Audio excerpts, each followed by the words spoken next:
Hello दोस्तों, नमस्कार। मैं आप सभी लोगों का एचवी पाठशाला पर स्वागत करता हूं। कल हमने संविधान की मूलभूत विशेषताओं के बारे में पढ़ रहे थे। तो एकात्मक लक्षण और संघात्मक लक्षण तक हमने कवर कर लिया था। आगे हमें पढ़ना है सरकार का संसदीय स्वरूप। तो संसदीय स्वरूप का तात्पर्य क्या है? जो हमारा जो भारत सरकार का जो संसदीय स्वरूप है ब्रिटेन से प्रेरित है। कहाँ से प्रेरित है? तो ब्रिटेन से प्रेरित है। हालांकि ब्रिटेन का जो संसदीय स्वरूप है संप्रभु है।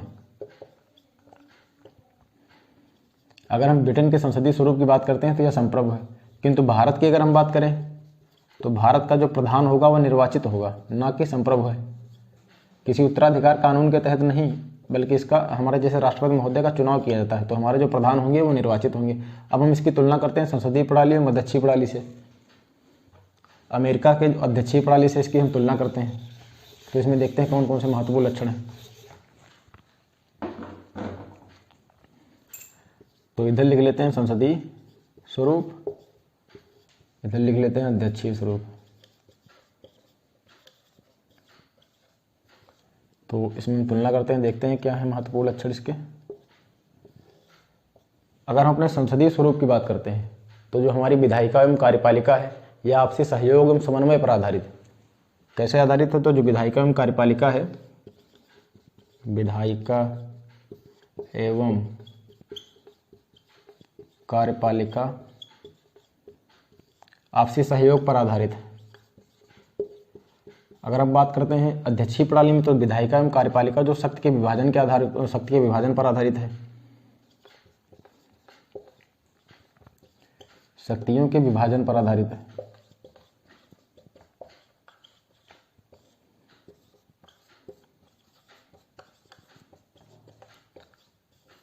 अगर हम बात करते हैं विधायिका एवं कार्यपालिका जो है आपसी सहयोग एवं समन्वय पर आधारित होती है संसदीय प्रणाली में, वहीं अगर हम अध्यक्षीय प्रणाली की बात करते हैं तो यह शक्तियों के विभाजन पर आधारित होती है। अगला हमारा कौन सा लक्षण है? जो इसमें जो हमारी जो मंत्रिपरिषद होगी वह इसका मंत्रिपरिषद या मंत्रिमंडल का सामूहिक उत्तरदायित्व होगा। अच्छा, अर्थात जो हमारी कार्यपालिका है या विधायिका के प्रति संयुक्त रूप से उत्तरदायी होगी। हमारी विधायिका के प्रति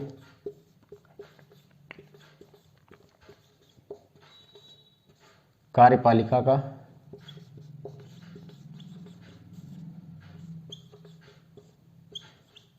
सामूहिक उत्तरदायित्व या संयुक्त उत्तरदायित्व।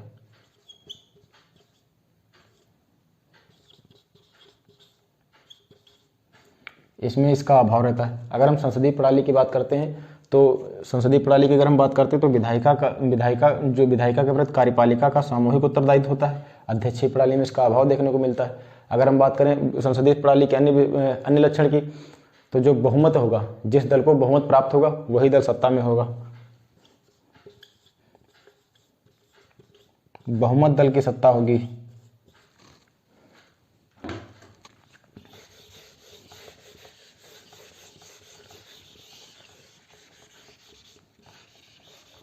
अगर हम बात करें अगले लक्षण की तो नाम मात्र की कार्यपालिका तथा वास्तविक कार्यपालिका में हमें अंतर देखने को मिलेंगे। नाम मात्र की कार्यपालिका, नाम मात्र की जो कार्यपालिका होगी, नाम मात्र की कार्यपालिका एवं वास्तविक कार्यपालिका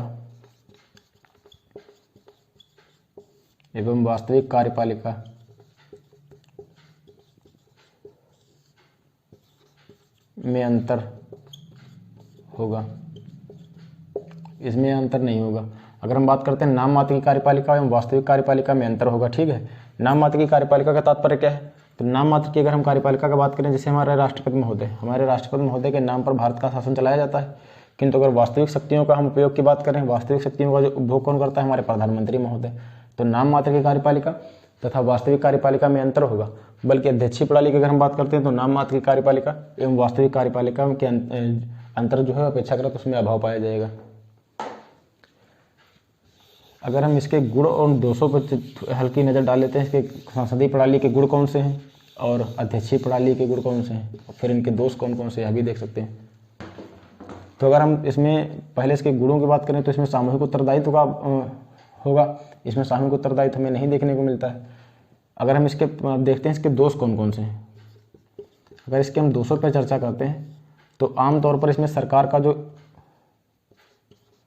सरकार के अस्थायित्व का खतरा रहता है।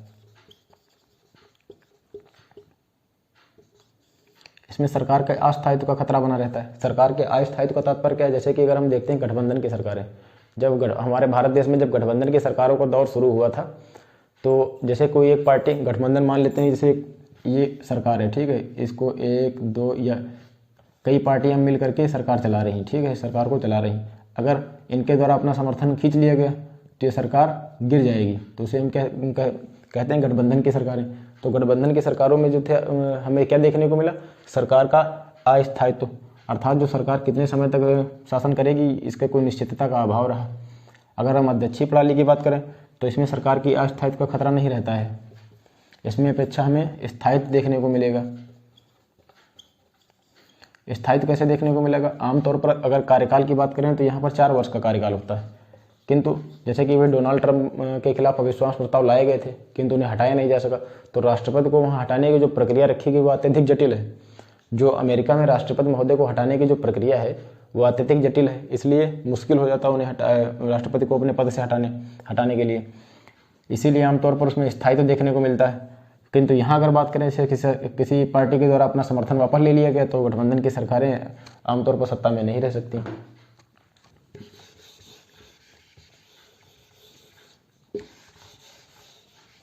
अगला है, जैसे हम मान लेते हैं कि इसमें योग्य मंत्रिपरिषद का अभाव भी हो सकता है।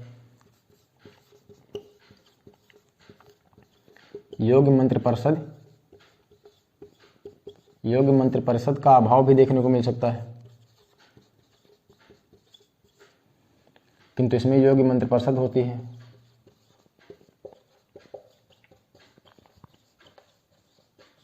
जैसे अमेरिका के राष्ट्रपति हैं तो उन्हें अधिकार होगा कि कौन कौन उनके साथ कार्य करेगा, उनका चुनाव कर सकेंगे, तो वहाँ पर मुख्य रूप से उनकी योग्य मंत्रिपरिषद होना स्वाभाविक रूप से उनकी चांसेस बढ़ जाते हैं। किंतु अगर यहाँ बात करें तो यहाँ पर प्रत्येक क्षेत्र के अनुसार जातिवाद, धर्म आदि के आधार पर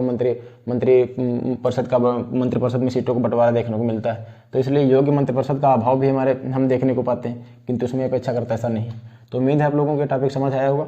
हालांकि जब हम संसद पढ़ेंगे तो उसके और आगे उस पर विस्तृत रूप से चर्चा करेंगे। अभी हम संविधान की मूलभूत विशेषताएं ही देख रहे हैं।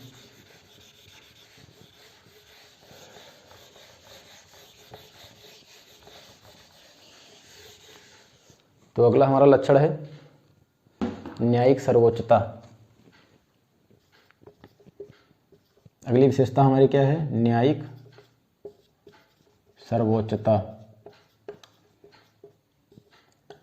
न्यायिक सर्वोच्चता की अगर हम बात करते हैं तो यह अमेरिका से प्रेरित है। कहाँ से ली गई? क्वेश्चन हमें देखने को मिलता है जो हमारी न्यायिक सर्वोच्चता है तो किस देश के संविधान से प्रेरित है? तो अमेरिका के संविधान से प्रेरित है। अगर हम अमेरिका से अपनी न्यायिक सर्वोच्चता की तुलना करते हैं तो जो भारत का सुप्रीम कोर्ट है इसकी जो न्यायिक समीक्षा की शक्ति है अपेक्षाकृत अमेरिका के सर्वोच्च न्यायालय की से हल्की कम है। तात्पर्य क्या है कि जो न्यायपालिका हमारी जो भारत की है इसकी न्यायिक समीक्षा जो है शक्तियां हैं कम है। न्यायिक समीक्षा की जो शक्ति है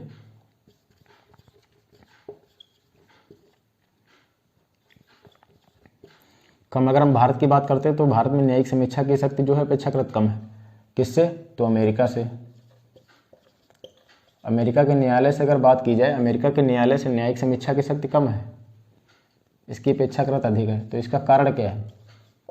इसका कारण क्या है कि अमेरिका में विधि की नियत प्रक्रिया का पालन किया जाता है। किसका? तो विधि की नियत प्रक्रिया का।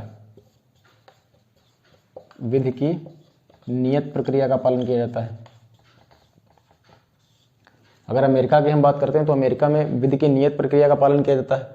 अगर हम भारत की बात करते हैं तो भारत में विधि द्वारा स्थापित प्रक्रिया का पालन किया जाता है।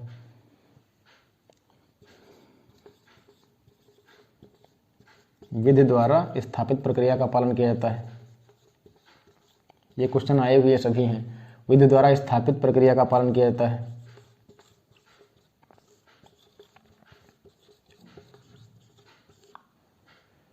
जैसे अमेरिका में जो अमेरिका के सर्वोच्च न्यायालय है उसकी जो न्यायिक समीक्षा की शक्ति अपेक्षाकृत भारत के सर्वोच्च न्यायालय से न्यायिक समीक्षा की शक्ति से अधिक है। इसका प्रमुख कारण क्या है? तो जो अमेरिका में विधि की नियत प्रक्रिया का पालन किया गया है। ठीक है। अगर हम बात करें भारत की तो भारत में विधि द्वारा स्थापित प्रक्रिया का पालन किया गया। तो विधि द्वारा स्थापित प्रक्रिया का तात्पर्य क्या है? विधि द्वारा स्थापित प्रक्रिया का तात्पर्य यह है कि अगर कोई कानून बनाया गया है तो उसके लिए एक उचित प्रक्रिया का पालन किया गया हो। अगर वह उचित प्रक्रिया का पालन नहीं किया गया तो बनाया गया जो कानून होगा वह अवैध हो जाएगा। ठीक, हमारी न्यायपालिका के द्वारा उसे अवैध करार दिया जाएगा। तो क्या है इसका, उचित प्रक्रिया का पालन किया गया हो।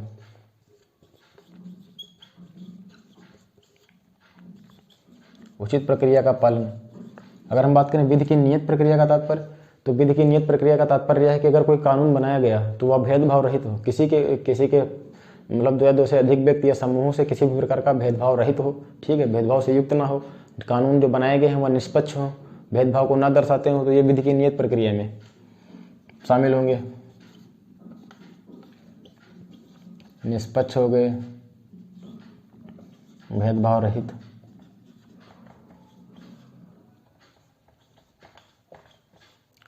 तो ये आपको समझ आ गया होगा। अगली विशेषता की ओर हम बढ़ते हैं।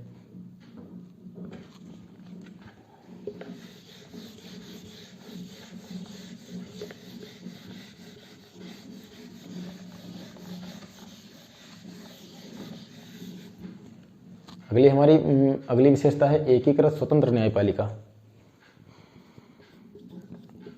एकीकृत स्वतंत्र न्यायपालिका, एकीकृत स्वतंत्र न्यायपालिका। एकीकृत स्वतंत्र न्यायपालिका का तात्पर्य क्या है कि भारत की जो न्यायपालिका है वह एकल है, उसमें विभाजन नहीं किया गया। विभाजन का तात्पर्य क्या है कि ये नहीं कि राज्य की न्यायपालिका अलग होगी या केंद्र सरकार की न्यायपालिका अलग होगी। सभी के लिए एकल न्यायपालिका का पालन किया गया। हालांकि अगर हम सर्वोच्च न्यायालय के विभाजन की बात करें तो सर्वोच्च न्यायालय हमारा सुप्रीम कोर्ट हो गया, ठीक है, उसके बाद हाई कोर्ट हो गया, किंतु सर्वोच्च न्यायालय के जो निर्णय हैं वो सभी के लिए समान होंगे, सभी पर लागू होंगे, केंद्र सरकार के लिए भी, राज्य सरकार के लिए भी। तो अगर हम एकीकृत न्यायपालिका की तुलना अमेरिका से करते हैं तो अमेरिका में इसके विपरीत है। अमेरिका में संघीय कानून है वो संघीय न्यायालय के द्वारा लागू होते हैं। संघीय कानून संघीय न्यायालय के द्वारा, संघीय कानून संघीय न्यायालय के द्वारा। जबकि अगर हम भारत की बात कर वहाँ संघीय कानून संघीय न्यायालय के द्वारा तथा राज्य कानून राज्य न्यायालय के द्वारा लागू होंगे। किंतु भारत में ऐसा नहीं है। भारत की जो न्यायपालिका है वह स्वतंत्र है और एकल है। अगर हम बात करें न्यायालयों के विभाजन की तो सबसे सर्वोच्च श्रेणी प्रथम श्रेणी पर सुप्रीम कोर्ट हमारा होगा, उसके बाद हाई कोर्ट होगा, तत्पश्चात उसके अधीनस्थ न्यायालय, जिला स्तर के न्यायालय आएंगे। तो अमेरिका से अगर हम इसकी तुलना करते हैं तो संघीय कानून संघीय न्यायालय लागू करेगा, अगर राज्य कानूनों की बात करें तो राज्य न्यायालय लागू करेगा।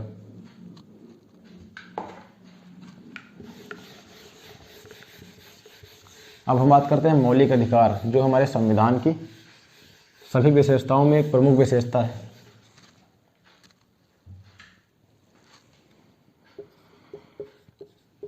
मौलिक अधिकार, इसका संविधान की मूलभूत विशेषताओं के बाद अगला जो हमारा चैप्टर होगा वह मौलिक अधिकार ही होगा। तो इसमें हम मोटे तौर पर सरसरी नज़र पर देखेंगे क्या है। तो मौलिक अधिकार क्या है, अगर हम बात करते हैं किस भाग में, संविधान के किस भाग में इसका उल्लेख किया गया, कई बार पूछा गया है, तो भाग 3 में। अगर ये पूछा जाए कितने मौलिक अधिकार हैं तो 6 मौलिक अधिकार हैं। तो अगर हम बात करें मौलिक अधिकार संविधान के किस भाग में है तो भाग 3 में। अगर बात करें कितने मौलिक अधिकारों की तो मौलिक अधिकार 6 हैं। अब इनको एक ट्रिक के माध्यम से समझते हैं।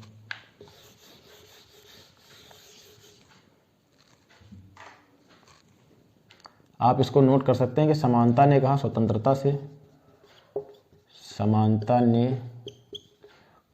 कहा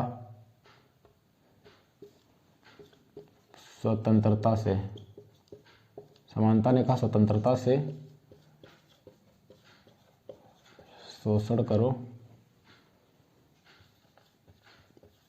धर्म का।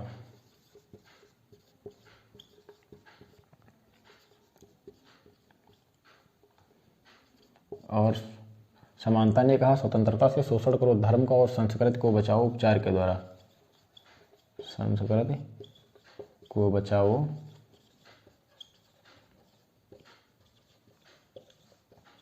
उपचार के द्वारा। इनका क्रम भी पूछा जाता है तो आप इस प्रकार याद रख सकते हैं। जैसे कि समानता ने कहा स्वतंत्रता से शोषण करो धर्म का और संस्कृति को बचाओ उपचार के द्वारा, तो आप इसको डेली जब पढ़ेंगे तो आपको याद होंगे। तो देखते हैं समानता का अधिकार, ये हो गया हमारा पहला समानता का अधिकार। स्वतंत्रता का अधिकार शोषण के विरुद्ध अधिकार, धर्म का अधिकार, संस्कृति का अधिकार और उपचार, संवैधानिक उपचार, ये हमारे 6 मौलिक अधिकार हो गए। तो एक एक पर हम चर्चा करते हैं। क्या है ये, आप लोग उम्मीद है नोट कर लिया होगा इसको।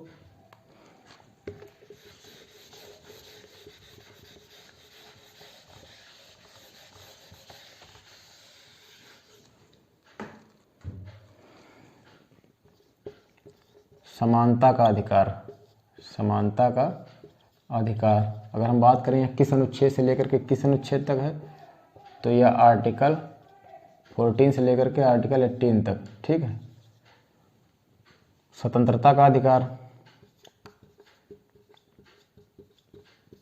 स्वतंत्रता का अधिकार अनुच्छेद 19 से लेकर के अनुच्छेद 22 तक।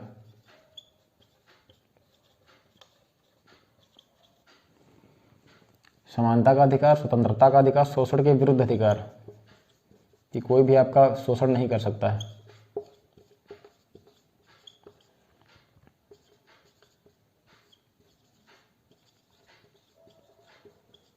तो शोषण के विरुद्ध अधिकार किस अनुच्छेद से लेकर किस अनुच्छेद तक है, तो अनुच्छेद 23 से लेकर के अनुच्छेद 24 तक।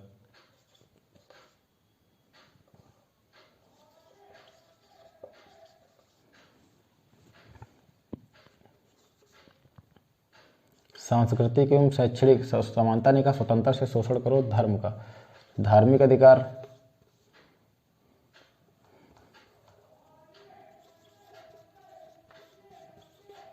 धार्मिक अधिकार, अगर धार्मिक अधिकार की बात करें तो आर्टिकल 25 से लेकर के आर्टिकल 28 तक। सांस्कृतिक एवं शैक्षणिक अधिकार,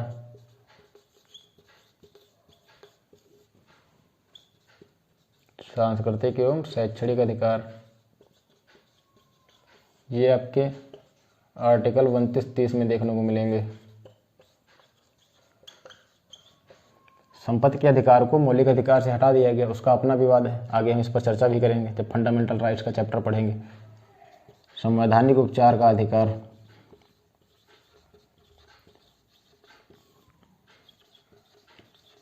संवैधानिक उपचार का अधिकार, तो यह आर्टिकल 32 में।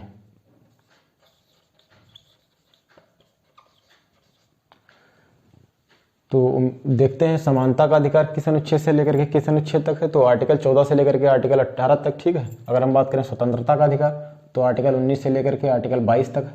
अगर वहीं बात करें शोषण के विरुद्ध अधिकार तो आर्टिकल 23 से लेकर के आर्टिकल 24 तक। धार्मिक अधिकार की अगर हम बात करें तो आर्टिकल 25 से लेकर के आर्टिकल 28 तक। सांस्कृतिक एवं शैक्षणिक अधिकारों की अगर हम बात करते हैं तो आर्टिकल 29 से लेकर के 30 तक, ठीक है। अगर हम संवैधानिक उपचार की बात करें तो आर्टिकल 32 में। तो ये हमारे मौलिक अधिकार हो गए।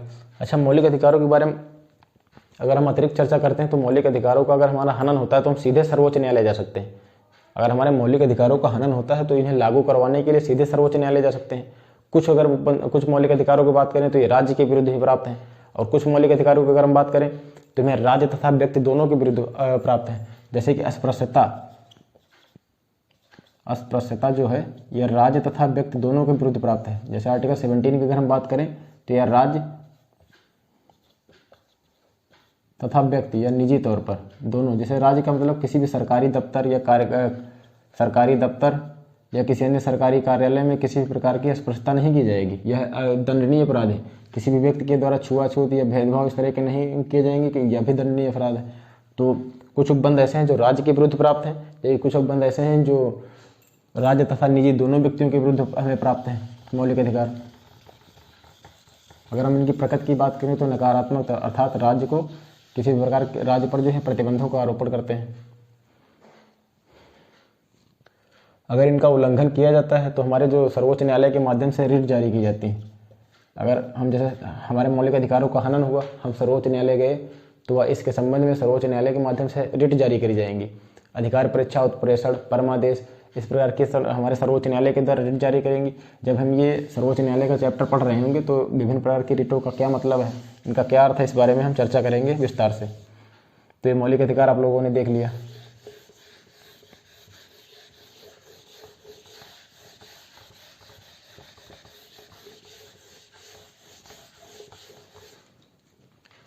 हमारी अगली विशेषता है राज्य के नीति निर्देशक तत्व।